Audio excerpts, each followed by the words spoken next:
Hello, hello, hello. Hello, everyone. We are here and back for our, is this 11? I think this is a number 11. So this is a number 11 for our quilt blocks. We are making 9. Let me adjust this just a little bit. We are making at least 20 quilt blocks in the month of May. Hello, how are we? Hey, Shamir. We're making 20 quilt blocks in the month of May. So this one is a simple quilt block. It is called Oh Susannah.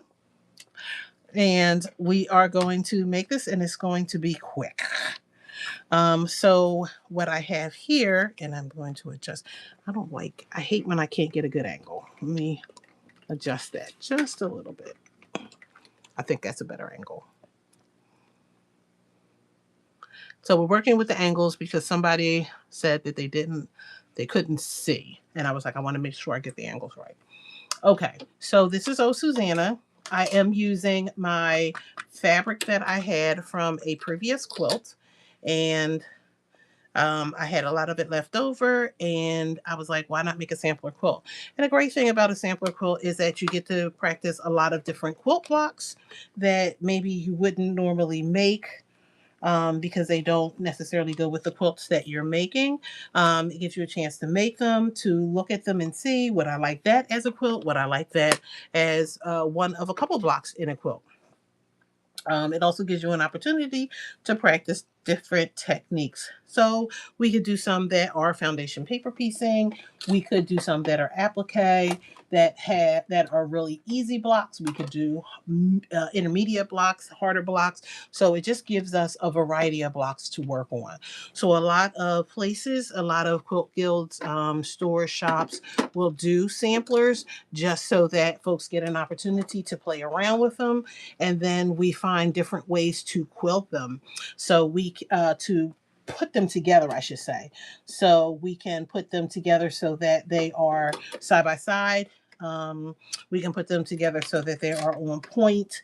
There's just a lot of different ways that we can put those blocks together. So today's block is called Oh Susannah. It is an easy block. I picked an easy block today. Just because of the time, and I was like, you know what? Let me just get in, make that block, and get out. So, in addition to that fabric that I'm using, I was also inspired to use my batik collection because I have a lot of batiks. And I'm in love with batiks. I love their vibrant colors. And I think that this was a perfect project to do with that. So I am using more of a muted color today. So I have these and this. So it's like a brown with some gold in it. And then it's the gold. So, Oh Susannah, this particular one is by Delaware Quilts, Block of the Month.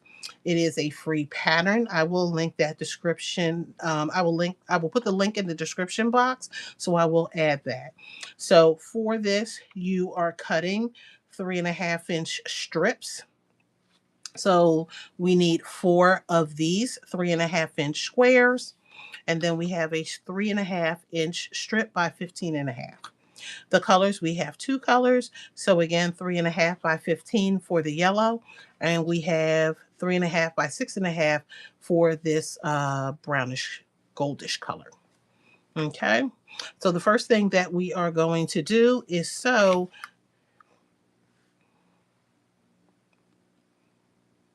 That threw me off for a minute.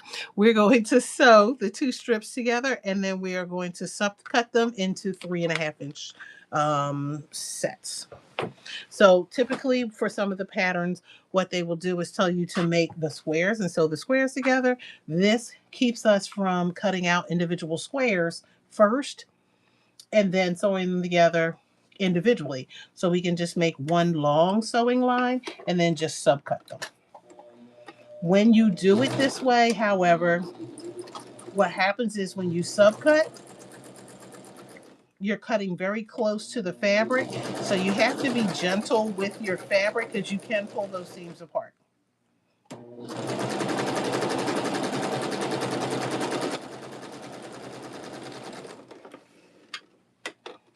Okay, so it looks like this. And then we can open this up and either press to the dark side or we can press it flat open. That's up to you.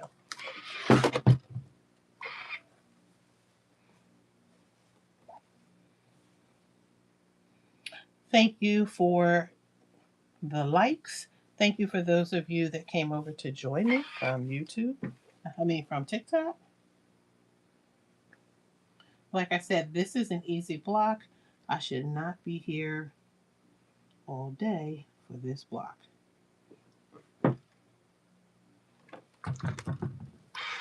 And I'm only doing the one block each. So again, this is a sampler. So we're trying the blocks out. We're thinking about what those blocks look like.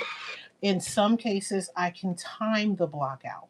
So if I time the block out, then it'll let me know how long it will take to make an entire quilt.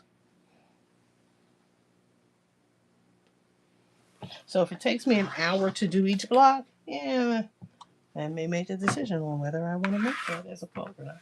Okay, so everything has been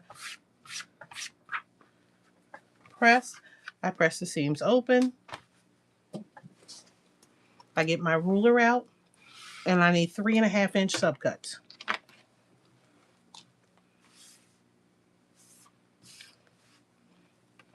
My first one, 3.5 plus 3.5 is 7. Take away a 1/2 inch for the seam allowances is 6.5. I trim one end to get a nice flat side.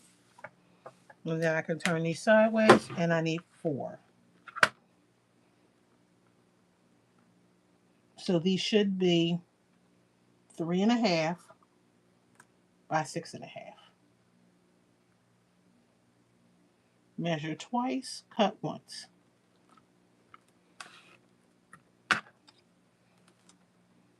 Make sure everything is lined up, because your girl can absolutely cut something wrong. And that's lined up. Let's do the next one. Because I will absolutely, in my world, in my eyes, I will see 3.5 and it'll be 4.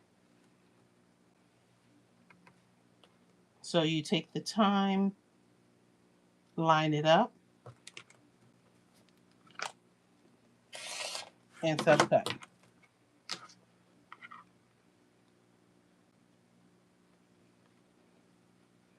And I'm just double checking on the mat to make sure that it does what it's supposed to do. Sometimes your ruler can be a little off, and sometimes if you're doing a lot on the strip, you may have to square it up again just to make sure that everything is even. But if you line it up the way that it's supposed to be lined up, you should not have a lot of problems. And I'm getting ready to cut 4 because I'm not paying attention. I did just the thing that I said that I usually do. Better to have 4 than to have 2 on a 3.5-inch cut.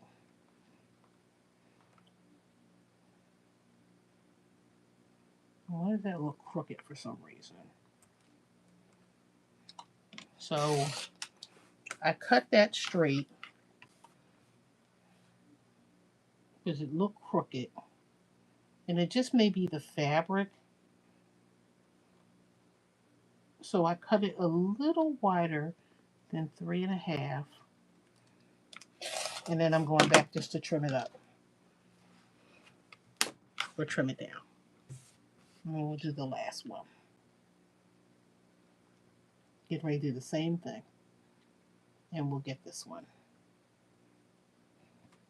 So these are 6.5-inch blocks. 6.5 plus 6.5 is 13. Take away the seam allowance of a 1/2 inch is 12.5. So these are relatively big blocks.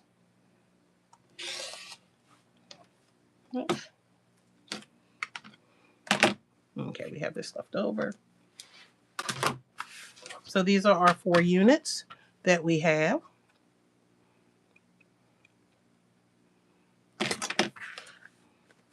We'll set those aside. And then we're going to create the next unit. Those units will get sewn together, and then we'll sew it together like a 4 patch, and we'll be done.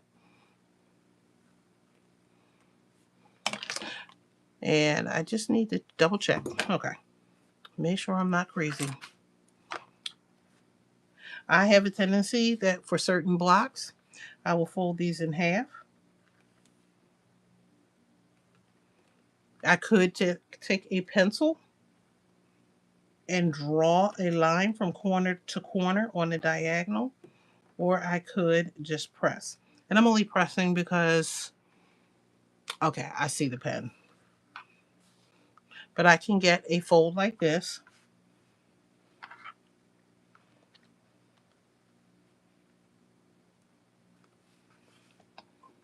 Now they are going to show me in the directions how to put that on there, and I do want to follow those directions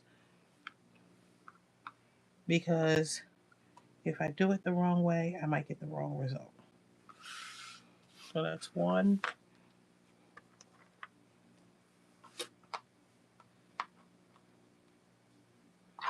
Fold this in half. With the flying geese, with this particular block, snowballs, things like that, the line that you're creating, you're sewing on the line. When you make half square triangles, you are sewing on a 1/4 inch on either side of the lines. So every time you do this method, you need to check your directions to make sure which one you're doing. Because if you sew on the line when you should have sewn a 1/4 inch next to the line, you're going to get a whole different product. In the same way, if I sew on either side. Some people will say do a scant just to make sure that everything lines up and is nice and neat. So a scant 1/4 inch is a hairline to the left or the right of that 1/4 inch of that seam, so that it's not quite a 1/4 inch and it gives you a little bit more wiggle room. But we're going to sew on the fold. I'm going to line this up with my machine.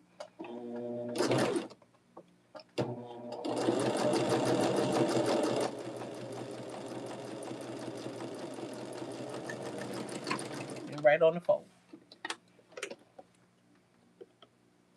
Next one.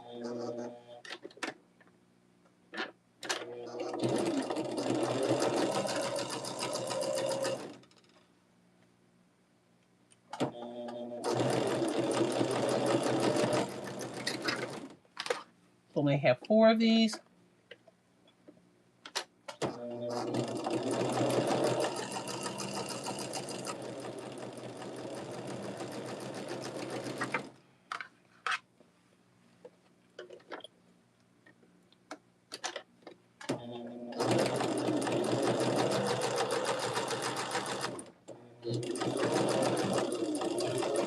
And the Delaware quilt block of the month quilt blocks are, some of them are a little bit more difficult, some of them are easy, but there are a ton of blocks.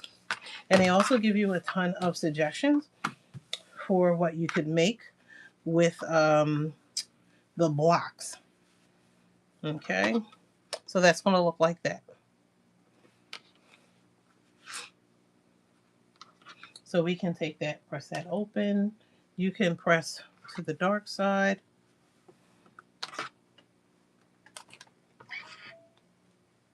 I don't remember how long my iron was sitting before it shut off.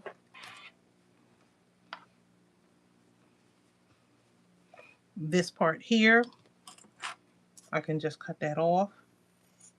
If you feel the need to trim right next to it or stitch right next to this line, you could save this for something. I'm not. So that's one block. I can just open this up.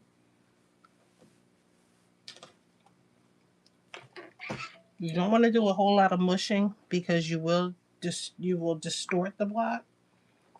So I'm just pressing, just laying it on top and pressing.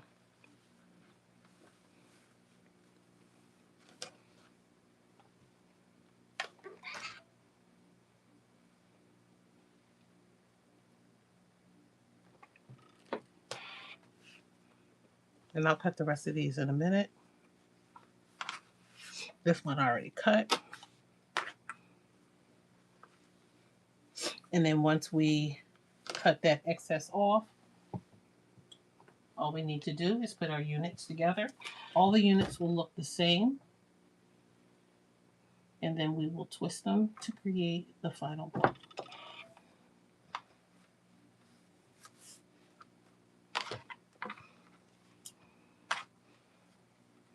So most of the blocks have a common name that most people will recognize in the quilting world. There are a few exceptions. There are some exceptions to the rule where somebody might do something just a little bit different and then they may call it something else. So typically, if you say Ohio Star, people will know what you're talking about. If you say a pinwheel, people will know what you're talking about. Carpenter Square, Carpenter Star, people will know what you're talking about. Okay, so that's what this one looks like, and that's what this looks like. So once everything is cut and ready to go, now it is time to assemble the unit. So this is going to go this way, and the unit's going to go that way. So to make life easy, we're just going to lay all these out because they all look the same. And then we're going to change the direction of them to make them look like the final block. So since they look like this, we can take them to the machine and stitch them together. So these are 3.5 by 3.5. I'm sorry, these are 3.5 by 6.5. So the 6.5 will stay the same. The 3.5 is being sewn next to the 3.5. So that's going to make a 7 minus the seams, which are both 1/4. So that means that the final unit will be 6.5 inches square.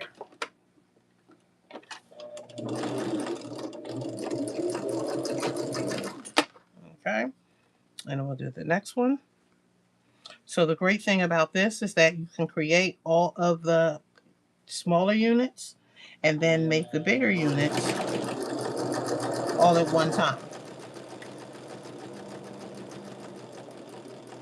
So that's the beauty of making some of these a little bit faster. And especially if you don't have anything to line up. So there are no seams right here that I have to line up.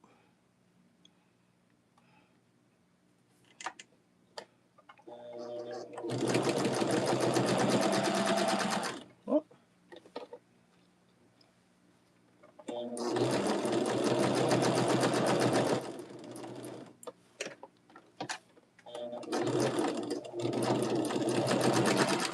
And then one more. So now once these are all done, again, we take these back to our ironing board and we can press those seams to one side or press them open. It's totally up to you.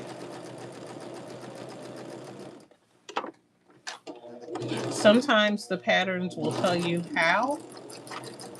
Sometimes they will rely on you to use your best judgment.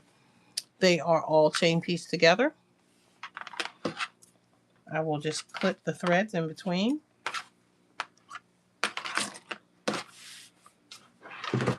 Oops.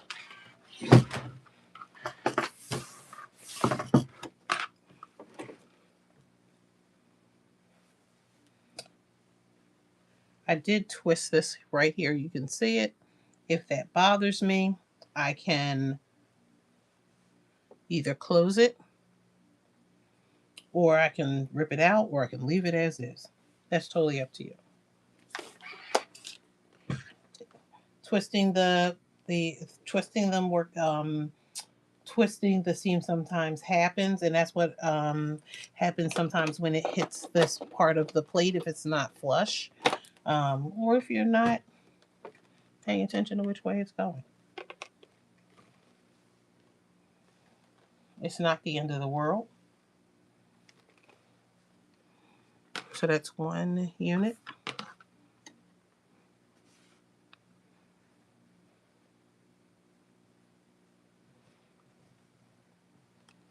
This one stayed open.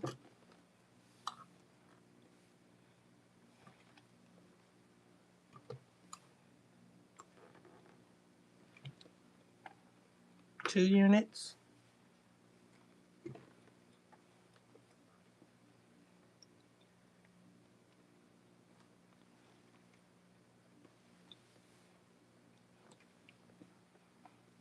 Three units.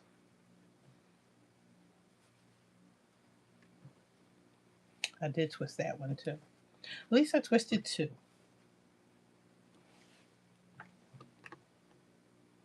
And again, I'm using pressure with the iron, but I'm not ironing.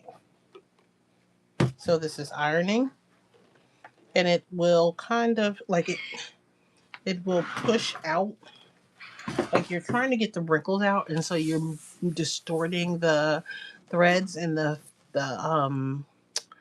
in the fabric.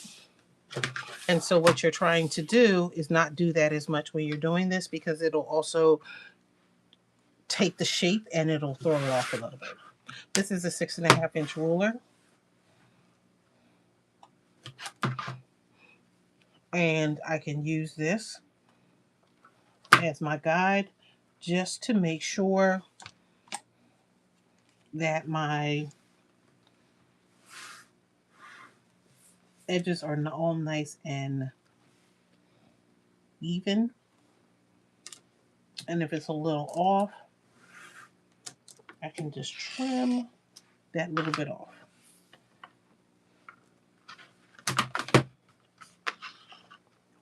And I knew I had like one or two that looked a little funky. And I just want to make sure that they are all measuring. And I said it earlier, they should be measuring 6.5 inches square.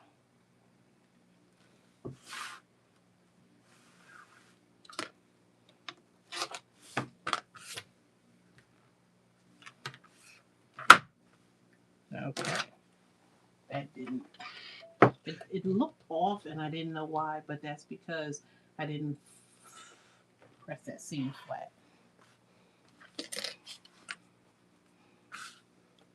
These two look fine, but again, it's best to line everything up with either your ruler or your square to make sure that everything is good. Okay. So the triangles are the middle. So they're going to go together like that. Let me slide that so you can see it. So this is the way they're going to go together. Real simple and easy block. This is a 1, 2, 3, 4 patch. So because it's a 4 patch, I can flip these over. I'll stitch here and here and then stitch the row and we'll be done.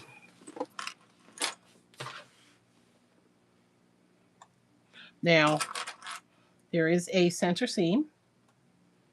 It kind of lines up with that point. If you feel some kind of way, you can clip or you can trust your gut.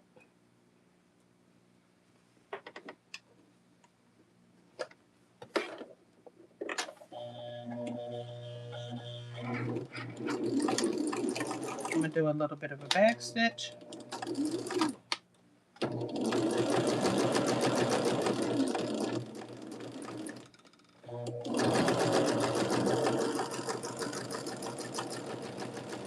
One.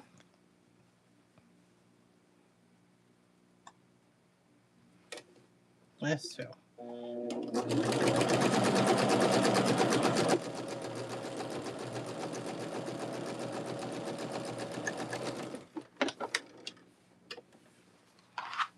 Okay.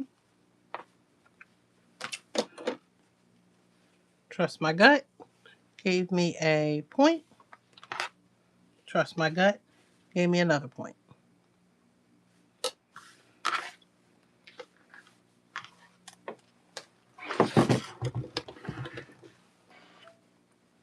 We'll take these back to our iron. You can press these open or you can press to one side. That's totally up to you.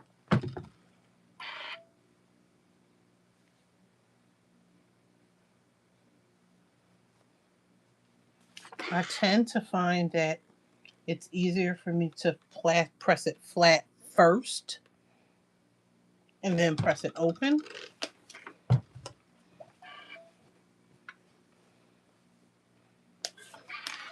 But again, it's up to you. You can nest the seam a lot easier if you press to one side. You just have to line up the seams if you press the seams open.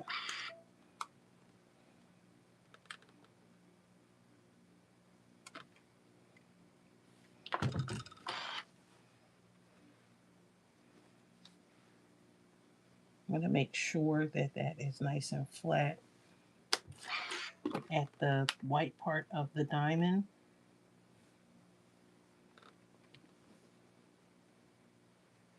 The rest of it I can press nice and flat once I finish the block.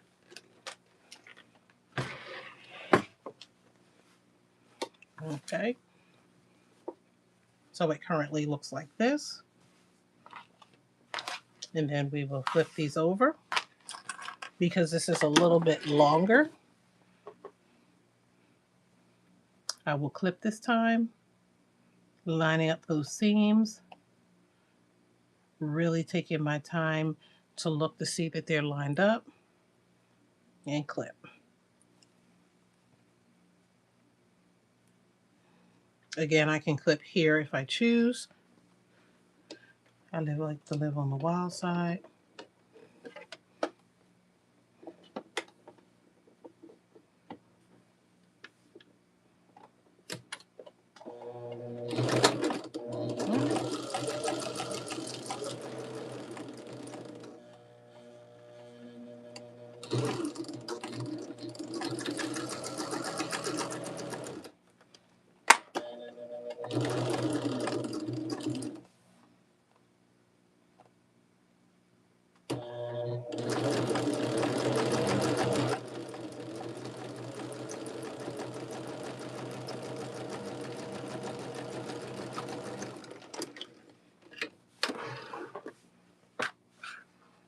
Okay, so we have those two.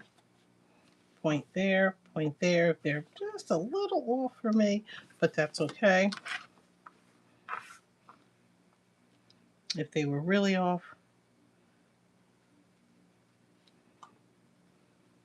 and to know me is to know that if it bothers me enough, I'll take them apart and I will do them again. I'm just finger pressing down the seams, especially because there's a lot of bulk there. So I just want to get them open so I can take them back to my machine and get a final, back to my iron and get a final press. And again, sometimes I like to press to one side, but when they are really, really heavy with seams all meeting up at the same place, I do try to get them open on the first try.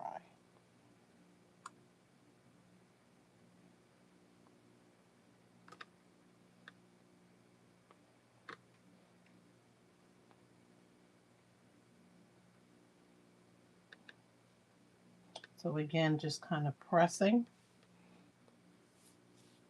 just to get that nice and flat.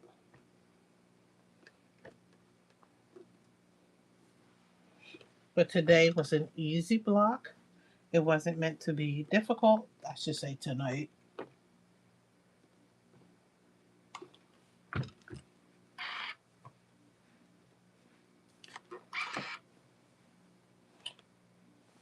And sometimes just to get it to lay a little bit flatter, I'll use my spray starch. I like to use the mist bottle because it doesn't give a lot of moisture to it, but it kind of helps to stiffen up your fabric a little bit and to help everything just to lay nice and flat.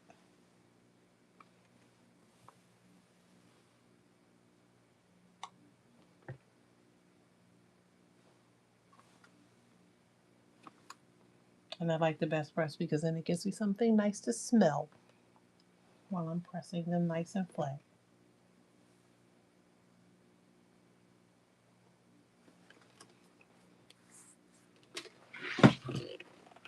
Okay. And here we have Oh Susannah. Very nice, a very easy block to do. You could use your scraps for this. So I have the yellow and the brown here, but imagine if I used two different coordinating fabrics each time I made one. So I could make a completely scrappy quilt out of all of these. These are 12-inch blocks. So if I had 4 by 5, I would have a 48 by 60-inch quilt. So 20 of these blocks, all in scrap, would give me a great throw size quilt. If I did sashing in between, I could do less blocks. So this is a really cool and easy block to make. This is Oh Susannah. The pattern is from Delaware Quilt, block of the month, and I will link this in the description below. But thank you for joining me for making block number 11, I think this is. So we only have 9 more to go. So stay tuned. I will be doing another block tomorrow. Well, the rest of this week. I may do an extra block on Saturday like I did last time. It just helps to get the blocks done, and I have all day to do it. We'll see what I'm doing on Saturday. But again, thank you everybody for joining me, and we'll stay tuned for the next block. But again, this is Oh Susannah.